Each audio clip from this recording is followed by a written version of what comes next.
మణిపూర్ ఇంకా మండుతూనే ఉంది. అల్లర్లు అదుపులోకి తీసుకొచ్చేందుకు పోలీసులు ఎన్ని ప్రయత్నాలు చేసినా ఫలించడం లేదు. కర్ఫ్యూ విధించినా, ఇంటర్నెట్ సేవలు బంద్ చేసినా పరిస్థితుల్లో ఎటువంటి మార్పు రావడం లేదు. మరోవైపు విద్యార్థుల ఆందోళనతో మణిపూర్ విశ్వవిద్యాలయం అన్ని పరీక్షలను వాయిదా వేసింది.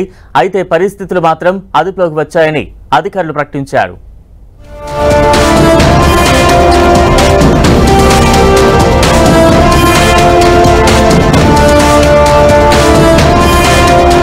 మణిపూర్లో విద్యార్థుల ఆందోళన కంటిన్యూ అవుతూనే ఉంది. డీజీపీని తొలగించాలంటూ స్టూడెంట్స్ చేస్తున్న ఆందోళన కొనసాగుతూనే ఉన్నాయి. ఇవాళ కూడా ఇంపాల్లో విద్యార్థులు నిరసన తెలిపారు.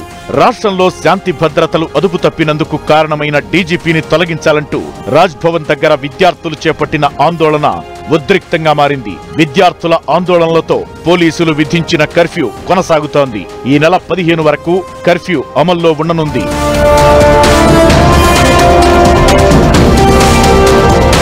మరోవైపు విద్యార్థుల ఆందోళనలతో మణిపూర్ విశ్వవిద్యాలయం అన్ని పరీక్షలను వాయిదా వేసింది. అన్ని ప్రభుత్వ ప్రైవేట్ కళాశాలలను సెప్టెంబర్ 11, 12 తేదీలలో మూసివేయాలని విద్యాశాఖ ఆదేశించింది. రాష్ట్ర వ్యాప్తంగా జరుగుతున్న నిరసనల నేపథ్యంలో ఈ నిర్ణయం తీసుకున్నారు అధికారులు. మణిపూర్లో పరిస్థితులపై ఆందోళన వ్యక్తం చేశారు మేఘాలయ సీఎం కాన్రాడ్ సంగ్మా. ఇతర రాష్ట్రాలపై ప్రభావం పడకుండా భారత ప్రభుత్వం జోక్యం చేసుకోవాలని ఆయన కోరారు. అల్లర్లపై కేంద్ర హోంమంత్రి అమిత్ షా జోక్యం చేసుకోవాలని కాంగ్రెస్ డిమాండ్ చేస్తోంది. హింసాత్మక సంఘటనలపై దర్యాప్తు చేయాలని డిమాండ్ చేస్తోంది.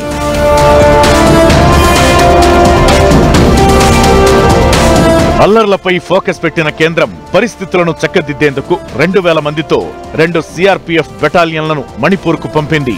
మరోవైపు వివిధ జిల్లాల్లో 92 చెక్పోస్టులు ఏర్పాటు చేశారు. ఇప్పటి వరకు 129 మంది అనుమానాస్పద వ్యక్తులను అదుపులోకి తీసుకున్నారు పోలీసులు.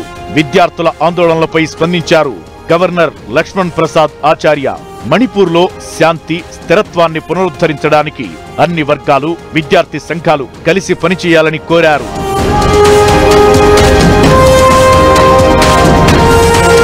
ప్రస్తుతం మణిపూర్లో పరిస్థితులు అదుపులోకి వచ్చాయన్నారు సిఆర్పీఎఫ్ డీఐజీ మనీష్ కుమార్ సచార్.